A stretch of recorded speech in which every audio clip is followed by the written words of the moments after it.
4절 말씀까지 보시겠습니다. 에스더 9장 1절에서 4절 말씀까지입니다.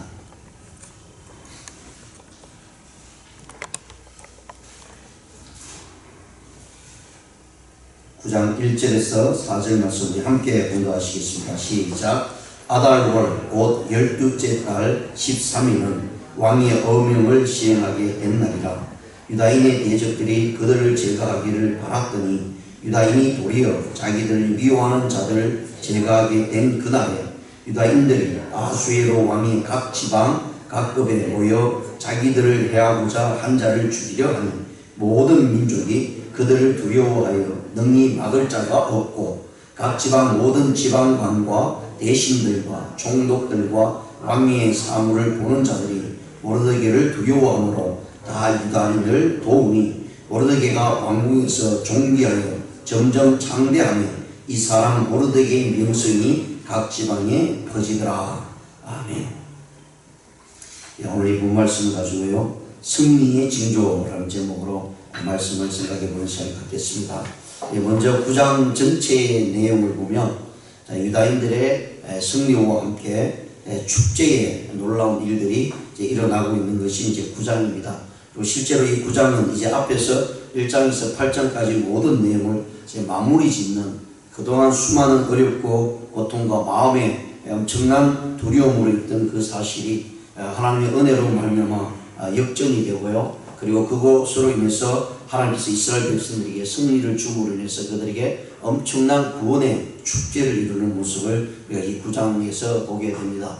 그래서 이스라엘 백성들의 여러 가지 많은 절기 중에 구원의 절기들이 몇 가지가 있는데요. 그것이 첫 번째, 애굽에서 이스라엘 백성들이 탈출할 때 유월절이 있습니다. 그리고 바벨론으로 바오로가 잡혀서 이제 출애굽이었고요. 두 번째 출을 할 수 있는 것이 바벨론으로 의해서 망해서 잡혀갔을 때에 또 하나님의 은혜로 말미암아 70년 후에 다시 되돌아오는 출 바벨론의 역사들이 나타내주고 있습니다. 자, 그런 가운데 출 바벨론 하지 못하고 제2의 출 바벨론을 하지 못하고 각 이방 지역에 남아있던 이스라엘 백성들이 이제 하만으로 해서 목숨을 잃는 그런 상태에 있을 때 하나님의 은혜로 모르드게와 에스더를 통해서 이스라엘 백성들이 구원 얻는 역사입니다. 그래서 그 구원의 역사를 잔칫날을 기념하기 위해서 그들에게 불임절이라고 하는 절기를 새롭게 형성하는 그런 모습들이 이제 9장에서 나타내주고 있습니다. 결과적으로 하나님의 은혜로 말미암아 이스라엘 백성들이 죽음의 자리에서 구원 얻는 장면을 우리가 보면서요, 하나님의 백성은 하나님께서 끝까지 지키신다라는 사실을 이 9장 전체의 내용에서 다시 한번 우리에게 상기시켜주고 있습니다. 자, 그렇다면 오늘날 우리 그리스도인들도 마찬가지입니다. 때로는 정말 죽음 앞에 놓일 수도 있고요. 우리 모든 상황이 우리로 하여금 망하는 길로 갈 수밖에 없고 두려움을 줄 수밖에 없는 일들이 수없이 일어나지만 하나님께서는 하나님 앞에 나오는 자, 하나님의 백성들을 하나님께서 결코 그냥 내버려 두시지 않으시고 결과적으로 승리의 기쁨을 맞이하게 한다라는 사실을 오늘 이 본 말씀을 통해서 우리가 다시 한번 깨닫게 됩니다. 그래서 이 에스더 전체를 보게 되면요, 1장에서 4장까지는 전반부로 나타내주고 있는데요, 이스라엘 백성들의 위기, 그 유대인들의 그런 어려운 모습 속에서요, 사건과 역사적인 배경을 통해서 나타내주고 있는 내용이고요. 그래서 이스라엘 백성들이 망할 수밖에 없는 그런 상황에 놓여 있을 때에 하나님께서 모르드게에 숨겨놓은 그런 치적들을 나타내면서 이스라엘 백성들이 살 수 있는 그런 모습으로 나타내주는 과정이 이제 5장에서 오늘 이렇게 10장까지 후반부에 나타내주고 있습니다.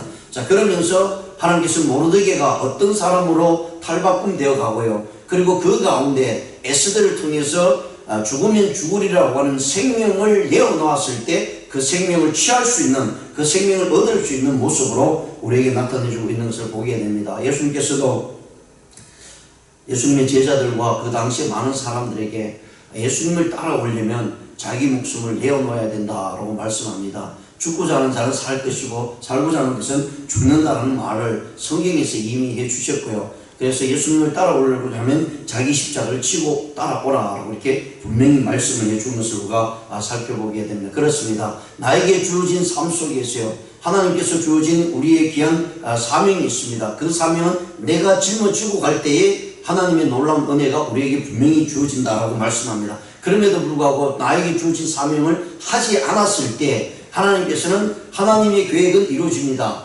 그러나 내가 하지 않고 동참하지 않으면 그것으로 모든 것이 끝나는 것이 아니라 하나님께서는 다른 사람을 통해서요, 또 다른 모습을 통해서 그이들을 성취하게 한다는 사실이죠. 결국은 내가 주의 일에 동참하는가 마는가에 따라서 나의 인생의 삶이 전혀 다른 모습으로 나타난다라는 사실을 분명히 말씀을 해주고 있는 것을 보게 됩니다. 그래서 9장 전체의 내용을 보면요, 1절에서 4절까지 오늘 본문에 읽었던 것은 모르드게의 명성이 확산되는, 즉 승리의 징조를 나타내고 있는 것을 볼 수가 있고요. 그 다음에 5절에서 16절까지는 대적들을 처형함으로써 완전히 쟁취한 이스라엘의 승리의 모습을 볼 수가 있습니다. 그것은 바로 승리의 모습으로 나타내고 있습니다. 5절에서 16절까지는. 그 다음에 17절에서 36절까지는 승리를 기념하기 위한 절기가 주어지게 되는데요. 불임절을 제정하게 되는 과정, 그리고 그 목적을 서술하는 내용이 이제 17절에서 32절까지입니다. 그 모습은 바로 승리의 축제입니다. 승리의 징조를 나타내고요. 그 징조 속에 하나님께서 이스라엘 백성들을 승리케 하시고, 승리케 한 다음에 그들에게 하나님의 놀라운 축복과 함께 그들의 축제의 모습을 보게 됩니다. 왜냐하면 죽었던 자리에, 이스라엘 모든 백성들이 이방에 흩어져 있던 자리에 다 죽었던 자리에 하나님의 은혜로 말미암아 생명을 얻었거든요. 그보다 더 기쁨이 어디에 있겠습니까? 그래서 그들이 승리를 쟁취했을 때 모든 사람들이 한 곳에 모여서 하나님을 찬양할 뿐만 아니라 그들의 기쁨을 나타내는 축제의 모습으로 나타났다라는 사실이 이제 9장 전체의 모습으로 나타내주고 있습니다. 그러면 오늘 본문 말씀 9장 1절에서 4절에 있는 말씀은 승리 징조를 나타내고 있습니다. 모든 분위기가 이제 승리할 수밖에 없는 조건으로 우리에게 비춰진다는 거예요. 예, 그렇습니다. 때로는 힘이 들어 어려워서요, 승리할 수 있는 그런 모습들이 내 눈에 전혀 보이지 않을 때도 있습니다. 그리고 뭔가를 잡으려고 하는데도 그것이 조금만 잡히기만 하면 뭔가 희망을 가지고 소망을 가질 수 있잖아요. 우리가 이미 앞에서 보았듯이 엘리야가요, 3년 6개월 동안 하나님께서 비를 내리지 않는 그런 가운데 있을 때에 그 3년 6개월 동안 비가 내리지 않는 가운데 하나님께서 다시 한번 이제 비가 올 것이다 라고 말씀하는 그 가운데 있을 때 엘리야가 하나님께 기도하고, 그리고 기도하는 가운데 하나님께서 보여주시는 조그마한 징조, 저 멀리서 손바닥만한 구름을 보이게 해주셨습니다. 그것을 볼 때에 엘리야에게 얼마나 기뻐했겠습니까? 그동안 보이지 않던 구름이 자기 눈에 손바닥만한 그 구름이 보일 때는 하나님의 놀라운 승리와 하나님께서 함께하고 있다는 그 기쁨은 이루 말할 수 없을 것입니다. 우리도 마찬가지입니다. 때로는 눈에 보이지 않아서 실망 가운데 나타날 수밖에 없는 그런 상황에 처해질 수도 있을 것입니다. 그럼에도 불구하고 우리가 계속 기도하고 있다는 사실, 그것이요 우리로 하여금 하나님께서 보여주고자 하는 징조의 시발점입니다. 여러분, 기도하지 않으면, 기도할 수 있는 마음이 전혀 없으면요, 우리에게 나타날 수 있는 징조가 아무것도 없습니다. 그런데 어느 순간부터 그것을 위해서 기도하고 어느 순간부터 그것을 위해서 함께 부르짖는다는 것은요, 하나님께서 우리에게 보여주고자 하는 징조의 시발점이라는 사실을 나타내주고 있고요, 그런 가운데 조그마한 구름이 보일 때 하나님의 역사는 이루어진다는 사실을 우리가 확신을 가지고 나갈 수 있다는 것입니다. 그래서 오늘 이 본문 말씀은 모르드게를 통해서요, 승리의 징조가 어떻게 나타나고 있는가를 우리에게 보여줍니다. 먼저 1절과 2절에 보시면 이런 말씀이 있습니다. 아달월 곧 12째 달 13일은 왕의 어명을 시행하게 된 날이라. 유다인의 대적들이 그들을 제거하기를 바랐더니 유다인이 도리어 자기들 미워하는 자들을 제거하게 된 그날에, 자 여기서요, 아달월 12째 달 13일입니다. 이게 아달월이라는 이런 단어들이 많이 나요. 무슨 월을 따질 때 아달월이라든가 무슨 여러 가지 말을 사용해 가지고 월을 이야기를 할 때가 있습니다. 이것은 바벨론식입니다. 즉 바벨론으로 포로로 잡혀가서 지금 바사나라에서 계속 이어지는 그런 중동 지역의 월을 따질 때 이런 말들을 사용할 때 이것을 바벨론식 월이다라고 이렇게 이야기합니다. 자, 그러면서요, 여기 나오는 12째 달이라는 말이 나오고 있는데 이것은 종교력입니다. 이 종교력이라는 것은 유대인들의 종교력을 따집니다. 그 종교일은 그들이 애국에서 탈출했을 때 정모를 따지죠. 첫째 달을 따집니다. 그것을 가지고 이어져 오는 그런 역사적인 사건 속에 나타나는 이스라엘 백성들이 종교력을 따질 때 이 12월 12째 달을 이야기를 해주고 있고요. 그리고 이제 12월 달이고, 그러면 아달월 12월 달, 그런 민간력은 보통 민간력이라고 하면 우리 한국도 민간력을 따질 때 달력을 따지잖아요.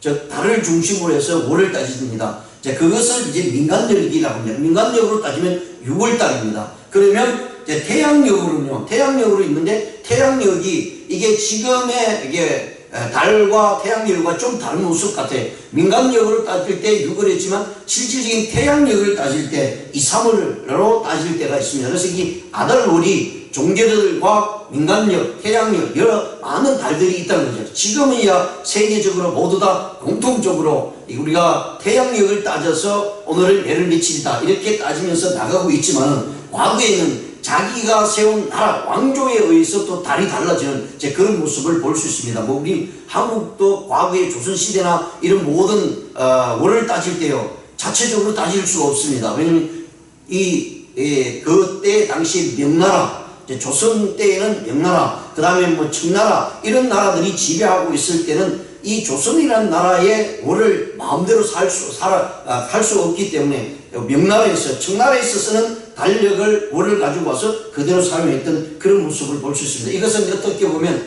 지배하고 있는 나라에 의해서 작은 나라들이요 자체적으로 사용할 수 없게 했다는 것이죠. 그러니까 그때 다스리는 왕조가 어떻게 강하는가에 따라서 이 날수, 달을 새롭게 하는 모습으로 나타내주고 있다는 것을 볼 수가 있고요. 결국에는 우리가 이미 앞에서 하만이 아하수에로 왕으로부터 이스라엘 백성들을 이렇게 멸절하라는 그 날이 여기 나오는 대로 아달월 곧 12째 달 13일 12월 13일입니다. 종교력이요. 그러니까 그때 모든 유대인은, 이방인에 사는 모든 유대인은 이제 그 이방인에 의해서 모두 다 멸절할 수밖에 없는 그날이 바로 12월 13일이다라는 사실을 알려주고 있습니다. 그런데 이어지는 말이, 그날이 바로 모르드게와 에스더를 통해서 아수에로 왕으로부터 다시 유대인들이 살 수 있는 날로 정해졌다는 얘기죠. 그 12월 13일 날은 결국은 아수에로 왕의 인장이 찍혀진 이 조서는 변경할 수가 없습니다.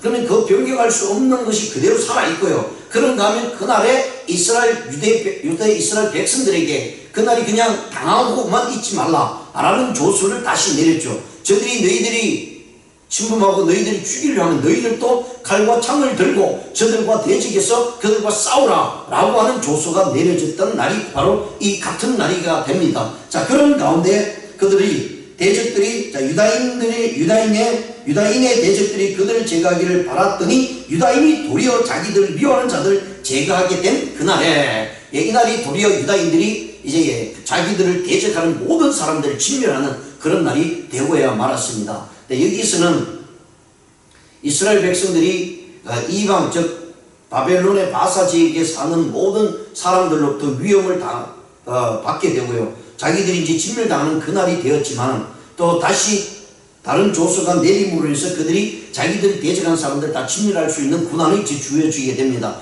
그렇다면 이 이스라엘 백성들이 그들이 주위에 있는 모든 이방인들이 다 죽이느냐? 그렇지는 않습니다. 자기들에게 대적하는 사람들을 그냥 내버려 두지 않고 진멸하는 그런 과정들을 나타내고 있는 것을 보게 되고요.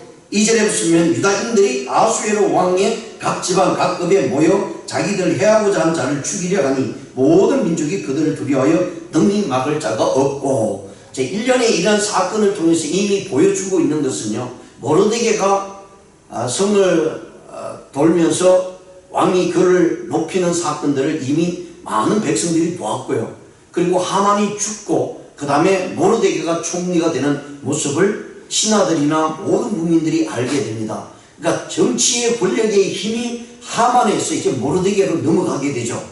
그러니까 어느 시대든지요, 그 권력이 누구에게 넘어가는가에 따라서 따르던 무리들의 모습이 완전히 달라집니다. 하만을 따르다가 하만이 죽고 나니까 그를 따르던 모든 사람들이 이제는 정치의 권력이 모르드게로 넘어가는 그 순간 그들이 가지고 있는 안전함을 추구하기 위해서요, 하만이 죽었기 때문에 이제는 저들이 힘이 사라지고 자칫 잘못하면 자기의 목숨이 경각에 달려있는 모습이니까 그들이 결국 모르드게로 넘어갈 수밖에 없고요. 그런 상황 속에서 모든 사람들이 보았을 때 이제는 모르드게의 권력 앞에 나갈 수밖에 없다는 사실을 보여주게 되는 모습입니다. 그래서 모르드게가 정치적으로 모든 권력을 가질 때 주위에 있던 모든 사람들은 이제 모르드게의 편에 설 수밖에 없고, 또 모든 이 바사 지역의 사람들 역시 마찬가지로 각 지방이 이미 조수가 내려졌습니다. 이미 2달 이후에 조수가 다시 내려지면서 그 오랜 동안 9개월 이상을 이제 유대 민족은 자기들을 보호하기 위해서 준비했을 것입니다. 그런 가운데 주위의 모든 환경이 점점 바뀌어지게 되고요. 이스라엘을 죽이겠다고 하는 모든 사람들이 이제는 이스라엘 편에 설 수밖에 없어요. 왜냐하면 자칫 대적했다가는 자기들이 다 진멸당할 수밖에 없는 그런 상황이었다는 사실을 보여주고 있고요. 그래서 모든 민족이 그들을 두려워하여 능히 막을 자가 없다라고 이렇게 표현해 주고 있습니다. 각 성읍에 이제 유다인들이 같이 모였어요. 자기들을 보호하기 위해서 칼과 창을 준비하는 그런 과정 속에서 이미 완전히 이 싸움은 역전이 되고 있다는 사실을 보여주고 있고, 그래서 주위에 있는 모든 민족들, 특히 하만의 족속들이죠. 하만의 민족들, 즉 아말렉 족속들입니다. 그들도 역시 다 거기에 중동 지역의 바사 지역이 지배함을 받고 있었기 때문에 특히 그들의 민족에 대해서는 아무래도 하나님께서 이미 오랫동안 말씀했었던 그런 것들이 유다인들에게도 그것이 상기가 되었겠죠. 특히 하만이 자기를 죽이겠다고 하는 것은 그 하만 한 사람이 아니라 그들 속해 있는 그들의 민족도 그만두지 않을 것이다 라는 사실을 나타내주고 있기 때문에 다른 민족들은 괜히 나섰다가 자기 뜻을 진멸할 수밖에 없는 사실을 알게 될 때 그들은 대적하지 아니하고요, 도리어 두려워하는 모습으로 유다 민족의 편에 설 수밖에 없다라는 사실을 여기서 나타내주고 있는 것을 우리가 살펴보게 됩니다. 그렇습니다. 그 다음에 3절에서 이제 4절의 말씀을 우리가 보게 되면요, 거기 각 지방, 모든 지방관과 대신들과 중독들과 왕의 사물을 보는 자들이 모르드게를 두려워하므로 다 유다인들을 도우니라고 이렇게 말씀을 합니다. 결국은 모르드게의 권력은 이 바사 지역에 있는 다른 민족의 사람들은요 두려워할 수밖에 없습니다.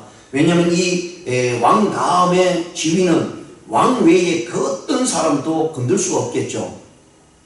아무리 총리라 할지라도 왕 앞에서는 아무것도 아닙니다. 한순간 모든 권력이 무너지고 말 것입니다. 그러나 왕을 제외해 놓고 다음의 권력은 모르드게가 가지고 있는 이 총리의 자리입니다. 모든 것을 다스릴 수가 있고 모든 것을 마음대로 할 수 있는 그런 권력을 가지고 있었습니다. 그렇기 때문에 모르드게가 이제 총리가 된 다음에 모든 대신들도요 이제 모르드게 말을 들을 수밖에 없고 모르드게 편에 들 수밖에 없습니다. 왜냐하면 자칫 잘못하다가는 모르드게 한마디에 의해서 자기뿐만 아니라 자기의 족속이 멸절당할 수 있는 것을 분명히 보게 되거든요. 그래서 그들은 두려워할 수밖에 없고요, 결국은 유다인들을 도울 수밖에 없다는 사실을 표현해 주고 있습니다. 이것은 결코 모르드게와 에스더의 힘에 의해서만 작동되는 것이 아니라 하나님의 놀라운 이스라엘 백성들을 향하신 은혜다라는 사실을 보여주고 있습니다. 모두 다 죽을 수밖에 없는 일들이 반전이 일어났다는 것은요, 하나님께서 이스라엘 백성들을 보호하고 그들을 인도하고 있다는 사실을 분명히 말씀해 주고 있고, 유대인들뿐만 아니라 주위에 있는 모든 민족들이 유대인들을 보호하는 그런 모습으로 나타나게 되었다라는 사실을 우리에게 보여줍니다. 4절에 보시면 모르드게가 왕궁에서 존귀하여 점점 창대하며 이 사람 모르드게의 명성이 각 지방에 퍼지니라 라고 말씀합니다.